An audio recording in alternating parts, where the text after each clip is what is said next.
The war against terrorists and other criminals is yielding positive results. The assurance, however, came less than a day after gunmen killed a bus driver and abducted 8 of his passengers in Rivers State. Also, terrorists detained a go-between who delivered 7 million naira for the release of a divisional police officer in their custody. Meanwhile, Internal Affairs Minister Rauf Aregbesola told the House of Representatives Joint Committee that security operatives failed to prevent the July 5, 2022 invasion of Kuje Custodial Center, Abuja, despite elaborate preparations beforehand. The government also said that 52 civilians were rescued in the last 4 weeks, adding that the Abuja-Kaduna Expressway has been cleared of terrorists, bandits, and kidnappers. It added that despite the successes so far recorded, there will not be a cessation of hostilities against terrorists, kidnappers, and oil thieves. Osun State Governor Mr. Adegboyega Oyetola has reiterated his commitment towards delivering qualitative road infrastructures in accelerating economic development of the state.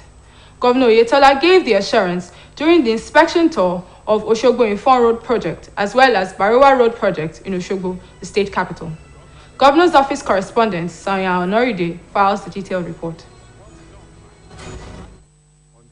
And quality of works done by the contractor handling Osogbo Ifon Road rehabilitation during inspection tour of the road project, which commenced in May, is on the federal route spanning Osogbo, Okini, Ilobu, Ifon, is being undertaken by the administration of Governor Adegboyega Oyetola at a sum over 3.2 billion naira, aimed at easing hiccups experienced by residents along the road. Speaking at Ojutu Bridge in Ilobu, Governor Oyetola reiterated his commitment towards delivering qualitative road infrastructures across the state of Osun in facilitating smooth ride for the residents as well as boosting economic developments of the state. This will allow our people to have access to movement from their respective places to the respective places of work, and then movement of goods and services. It is part of our own opportunity to transform the state, particularly in the area of infrastructure. There can be no economic development without adequate infrastructure. So we put a lot of emphasis on infrastructure. The road project is expected to be completed by October. Governor Oyetola also paid on the spot assessment on the progress recorded on the 1.5-kilometer Barua Street Road project in Ogoluwa area of Osogbo, the state capital. The governor, who was cheered on by residents during the tour, meticulously inspected drainages and other essential project materials required for the roads that can weather the storms for many years. Also on ground with Governor Adegboyega Oyetola were the Deputy Governor, Mr. Benedict Alabi, the Secretary to the State Government, Prince Wole Oyebamiji, Chief of Staff to the Governor, Dr. Charles Akinola, as well as members of the State Executive Council. From the Governor's Office, Sanya Onoride reporting. The Academic Staff Union of Universities has asked Nigerians to disregard the claims of the federal government that it had met the demands of the union. The ASU chairman at the University of Ibadan, Professor Akinwole Ayola, said that the federal government's claims were not true, adding that the federal government is far from meeting any of the union's 7 demands. The union further stated that all its chapters that started the over 6-month-old strike are still part of the ongoing action and are resolute to get what the public universities need from the government to survive and compete globally. Also, it said that lecturers in Nigerian public universities have been sacrificing diligently to run public universities and sustaining it. The Northern Independent Petroleum Marketers Forum have shut down the depot of the Nigerian National Petroleum Company Limited and obstructed the movement of tankers in some northern parts of the country. NIPMF also announced a 3-day warning strike over non-payment of outstanding bridging costs. NIPMF Chairman Musa Mekafi said members would withdraw their services across 9 depots in 19 northern states while the strike lasts. The marketers claimed the Nigerian Midstream and Downstream Petroleum Regulatory Authority, a subsidiary of NNPC, suspended bridging costs in the last 9 months without reason. He insisted that members would not hesitate to withdraw their services indefinitely if government fails to offset over 500 billion naira in outstanding payment. In a related development, President General of Trade Union Congress, Festus Osifo, lamented rising oil theft and pipeline vandalism in the country. He called on the federal government to wake up to its responsibilities, adding that governance is about repositioning the economy for growth and ensuring that citizens enjoy dividends of democracy. And on to sports. Rafael Nadal has been beaten in a Grand Slam for the first time in 2022, losing to Francis Tiafoe in the US Open 4th round. The defeat ended the Spaniard's bid for a record-extending 23rd major singles title. American Tiafoe thrilled the home crowd with a 6-4, 4-6, 6-4, 6-3 win over four-time champion Nadal in New York. Nadal led the fourth set 3-1 before Tiafoe hit back, winning 5 games in a row to secure his quarterfinal spot. He will face Russian 9th seed Andrei Rublev for a place in the semi-finals at Flushing Meadows. Nadal's loss and the defeat for 2014 champion Malik Silic, who was beaten in 5 sets by Spanish Carlos Alcaraz, means there will be a first-time Grand Slam winner in Sunday's final. He went into the match with a 22-0 record in Grand Slams this year, having won the Australian Open and French Open titles before withdrawing from Wimbledon after his quarter-final victory with an abdominal injury. Despite the defeat, Nadal could still move to the top of the men's rankings after the tournament, following defending champion Daniil Medvedev's loss to Kyrgios last Sunday. And on to the foreign scene. At least 35 civilians have been killed as a convoy of vehicles carrying supplies in Burkina Faso's restive northern region struck an improvised explosive device. The explosion, which wounded 37 others, occurred as the military-escorted convoy traveled along the road from Borzanga to Djibo. The tri-border area has been central to a spiraling security crisis in the wider region over the last 10 years and has seen increasing attacks by groups linked to Al-Qaeda and ISIL following military takeovers in Mali and Burkina Faso in May last year and January this year, respectively. The victims are mainly traders who were going to buy supplies in Ouagadougou and students who were returning to the capital for the next school year. In early last month, at least 15 soldiers were killed in the area by a double IED blast. Also in June, at least 86 civilians were killed by armed attackers in the northern town of Sitenga. Burkina Faso's military rulers have branded fighting armed groups in the northern and eastern region of the country. Russia is buying millions of artillery shells and rockets from North Korea. According to newly declassified intelligence reports from the United States, little detail on the exact weaponry involved or the timing or size of the shipments were provided. The paper said that beyond short-range rockets and artillery shells, Russia was expected to try to buy additional North Korean equipment in future. It explained that Russia's move to buy weaponry from North Korea, an isolated state subject to international sanctions over its nuclear weapons program, demonstrates that the Russian military continues to suffer from severe supply shortages in Ukraine, due in part to export controls and sanctions. Russia has deepened ties with countries including North Korea and Iran since its invasion of Ukraine in February, through international condemnation and sanctions that have made it more difficult to keep its military supplied with weapons and equipment. That ends the midday news on OSBC TV. It was edited by Michael Adeni. Join us at 3 for the state news. Good afternoon.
Atótó arére o ẹ̀yin ènìyàn ẹ ǹlẹ́ o. Ká fọ́mọ lọ́yàn ó ṣe pàtàkì ó ṣe kókó. Ká fọ́mọ lọ́yàn lóṣù mẹ́fà àkọ́kọ́. Ìlera ọmọ ṣe pàtàkì ó ṣe kókó. Ọpọlọ ọmọ ó lè dàgbà kó lè jí pépé. A kò máa ní fọ́mọ lọ́yàn kó má yin ni o. A kò máa ní fọ́mọ lọ́yàn kó má yege. Ọ́fíìsì aya gómìnà ìpínlẹ̀ Ọ̀ṣun àti iléeṣẹ́ tẹlifíṣàn ìpínlẹ̀ Ọ̀ṣun.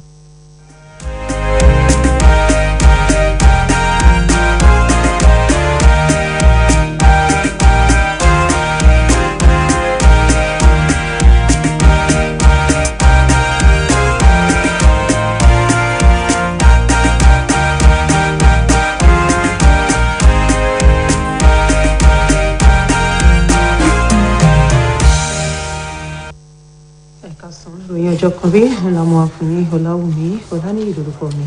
Ìjọba àpapọ̀ ti fi dá àwọn ọmọ orílẹ̀-èdè yìí lójú pé òpin ti ń dé bá ìpèníjà tí wọ́n ń kojú lẹ́ka ètò ààbò rẹ̀. Ìjọba ní bí wọ́n ṣe dẹ́mi ikọ̀ onísùnmọ̀mí Boko Haram àti ti ISWAP bíi 76 lẹ́kọ̀ọ́dọ̀ tí wọ́n sì tún ti fi páńpẹ́ ọba bíi 16 nígbà táwọn 3,000 àti 407 sì yọ̀ǹda ara wọn fi hàn pé gbígbógun ti ìwà gbígbésùnmọ̀mí pẹ̀lú àwọn ìwà ọ̀daràn míì tí ń ṣèso rere.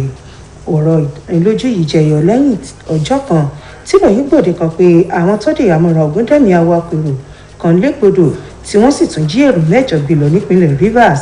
Bákan náà làwọn onísùnmọ̀mí yìí tún dẹ ẹnìkan tó lọ san mílíọ̀nù 7 náírà láti fi gba ìtúsílẹ̀ adarí ẹ̀ka iléeṣẹ́ ọlọ́pàá kan tó wà láhàámọ́ mọ́lẹ̀.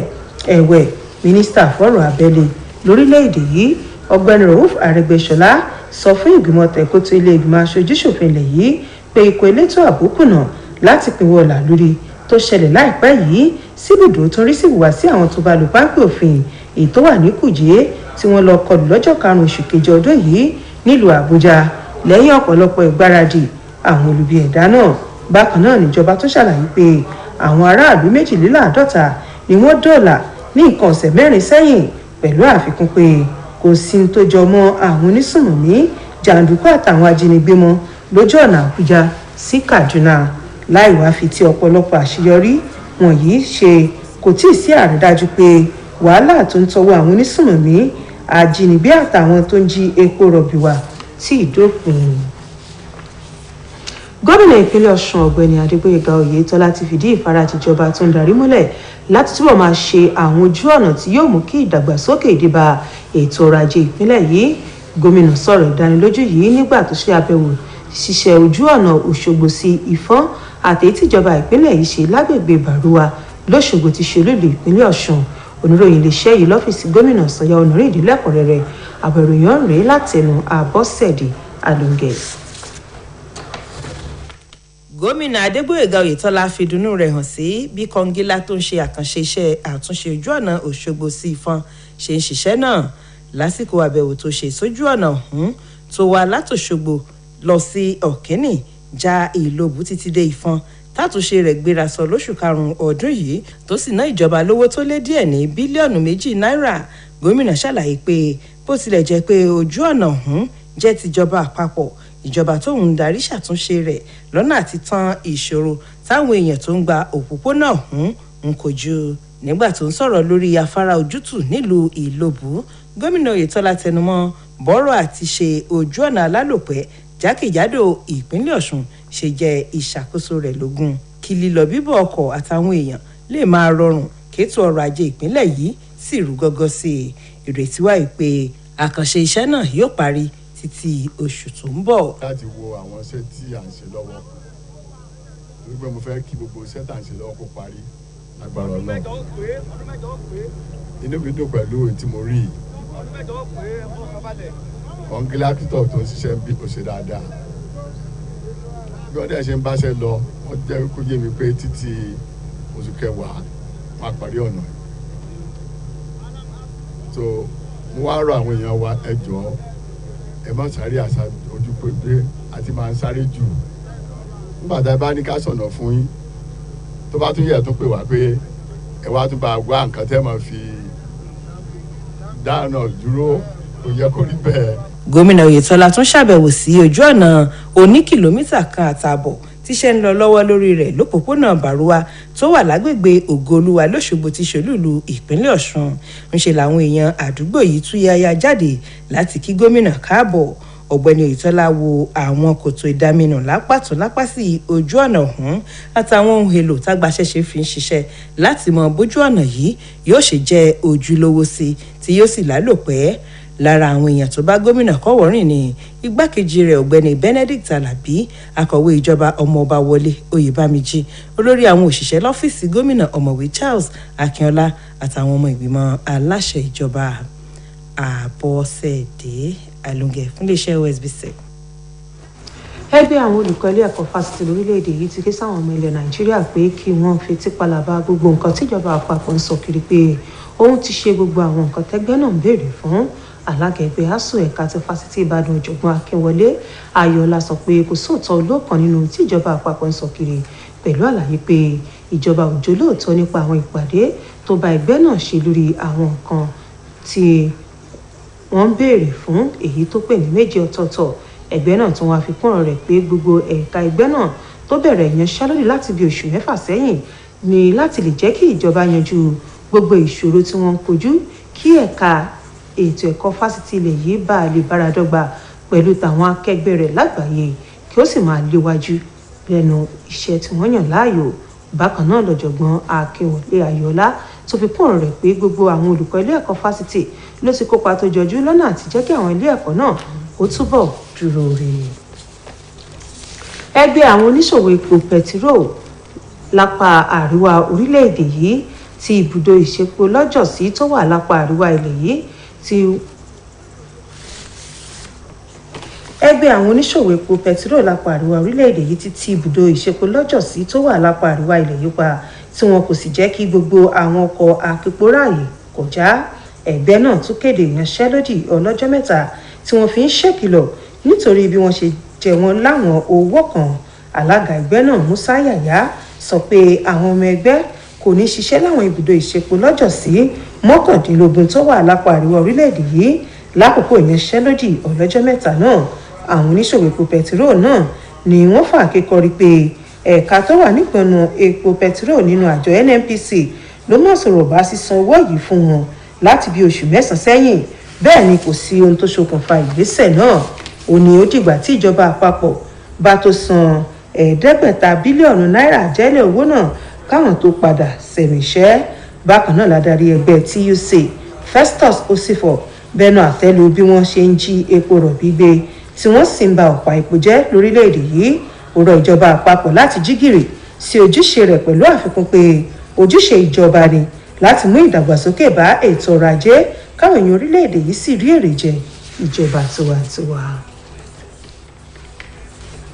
lórí ìròyìn eré ìdárayá ìgbà àkọ́kọ́ rèé tí rafael nadal yóò bọ̀rẹ́lẹ̀ sọ́wọ́ france tefo lọ́dún yìí níbi ìdíje us open tó ń lọ lọ́wọ́. bó ṣe wáá fìdí rẹmi náà ló mú kópin dé bá ìgbìyànjú nadal ọmọ orílẹ̀-èdè spain láti tẹ̀síwájú nínú ìdíje náà. ní báyìí ohun ìwúrí ló jẹ́ fọmọ ilẹ̀ amẹ́ríkà náà tefo fún bó ṣe fẹ̀yìn nadal tó ti gba ìdíje náà lẹ́ẹ̀mẹrin ọ̀tọ̀ọ̀tọ̀ bẹ́lẹ̀ ní new york pẹ̀lú àmì ayò 6-4 4-6 6-4 àti 6-3. nadal ló kọ́kọ́ ń léwájú pẹ̀lú àmì ayò 3-1 kí tefo tó dá padà fún un nígbà 5 ọ̀tọ̀ọ̀tọ̀ èyí tó mú kókó gòjá sípele kẹta sáṣekágbá. ní báyìí ọmọ ilẹ̀ russia andrew rublev ni wọn yóò dìjọ kojú ara wọn lábala kejì sáṣekágbá. nadal fìdí rẹmi ní títàn kò sì ní gbàgbé rẹ̀ fún bó ṣe bọ́rẹ́lẹ̀ lọ́dún 2014 níbi tí marin cruz tó túmọ̀ sí pé carlos alcaraz ni yóò yọ sí bọ́ńbọ́ fún ìgbà àkọ́kọ́ láṣekágbá ìdíje náà tí yóò wáyé lọ́jọ́ ìsinmi tó ń bọ̀. ìgbà 22 ọ̀tọ̀ọ̀tọ̀ ló ti gbégbá orókè nínú ìdíje tennis pẹ̀lú bó ṣe gba ife ẹ̀yẹ australian open àti french open pẹ̀lú àwọn míì láìwo bó ṣe fìdí rẹmi yìí. ó ṣeé ṣe kí rafael nadal tún wà lọ́wọ́ iwájú lẹ́yìn ìdíje yìí nítorí bí daniel medvedev náà ṣe pàdánù sọ́wọ́ kyrgios lọ́jọ́ àìkú tó kọjá. nílẹ̀ òkèèrè ó kéré tó èèyàn 15 ló ti jọ́ lọ́rùn nípè lásìkò tọ́pọ̀ akẹ́rù tó kó àwọn arìnrìn-àjò láti Burkina Faso ń lọ sápá ìlà oòrùn ilẹ̀ náà tó gbiná.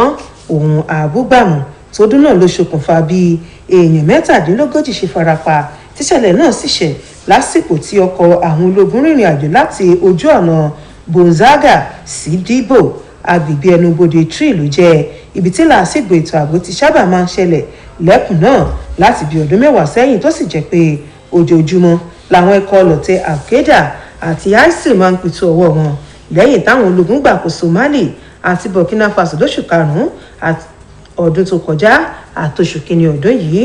Púpọ̀ àwọn tó bá ìṣẹ̀lẹ̀ náà rìn ni wọ́n jẹ́ oníṣòwò tí wọ́n ń lọ ra ọjà ní Ouagadougou pẹ̀lú àwọn akẹ́kọ̀ọ́ tó ń darí padà bọ̀ láti iléèwé wọn sí olú ìlú ilẹ̀ náà fún sáà ètò ẹ̀kọ́ tuntun. Níbẹ̀rẹ̀ oṣù tó kọjá àwọn ológun bíi 15 ni wọ́n gbẹ̀mí mì lágbègbè yìí kan náà.